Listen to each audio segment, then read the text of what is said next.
మూడు పార్టీల పొత్తు అయినప్పటికీ అభ్యర్థుల కోసం ఇంకా వెదుగులాట. అవసరమైన చోట ఆ పార్టీ నుంచి ఈ పార్టీకి, ఈ పార్టీ నుంచి ఆ పార్టీకి అభ్యర్థులను చేర్చేసుకుంటున్నారు. అయినా ఈ కూటమికి ఇంకా అభ్యర్థుల కరువు ఉందంటే పరిస్థితి ఎలా ఉందో అర్థం చేసుకోవచ్చు.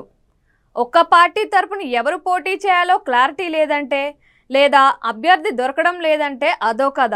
అయితే మూడు పార్టీలు కలిపి పోటీ చేస్తూ ఉన్నాయి. బీజేపీలోకి తెలుగుదేశం పార్టీ నేతలు వెళ్ళి పోటీకి దిగుతున్నారు. జనసేనకు తెలుగుదేశమే నేతలను సప్లై చేస్తుంది. అయినప్పటికీ ఇంకా సప్లై చేసుకోవడానికి అవకాశం లేక అభ్యర్థుల కోసమే అష్టకష్టాలు పడుతున్న నియోజకవర్గాలు ఉన్నాయంటే ఆశ్చర్యం కలగక మానదు. ఈ పొత్తులో భాగంగా బీజేపీకి అరకు ఎంపీ సీటులో పోటీకి చంద్రబాబు త్యాగం చేశారు. అయితే అరకులో ఇప్పుడు బీజేపీ అభ్యర్థి లేరు. ఎవరిని పోటీ చేయించాలో దిక్కుతోచని పరిస్థితి ఏర్పడినట్లయింది.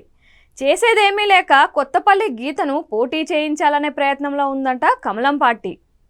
ఆమె ఇప్పటికే చాలా పార్టీలు మారారు. సొంత పార్టీని పెట్టుకొని గత ఎన్నికల్లో విశాఖ నుంచి లోక్సభకు పోటీ చేస్తే వచ్చిన ఓట్లు 1900 మాత్రమే. 6% స్థాయిలో ఓట్లను పొందిన ఆ పార్టీని బీజేపీలోకి విలీనం చేసుకొని దాని అధినేతకు అరకు ఎంపీ టికెట్ కేటాయిస్తారంట. ఉన్నది 25 ఎంపీ సీట్లు. అందులో పోటీకి 3 పార్టీల వాటా. అవసరం మేరకు అభ్యర్థులను అటు ఇటు పంపుతూనే ఉన్నారు. అయినా ఇంకా కొరత ఉంది. ఇది కేవలం అరకుకు పరిమితం కావడం లేదు. బద్వేల్ అసెంబ్లీ నియోజకవర్గంలో కూడా బీజేపీ పోటీ చేయాలంటూ చంద్రబాబు అంటగట్టినట్టుగా ఉన్నారు. అక్కడ కూడా బీజేపీకి అభ్యర్థి విషయంలో కష్టాలున్నాయి. ఇదే నియోజకవర్గానికి ఉప ఎన్నిక జరిగినప్పుడు బీజేపీకి డిపాజిట్ కూడా రాలేదు.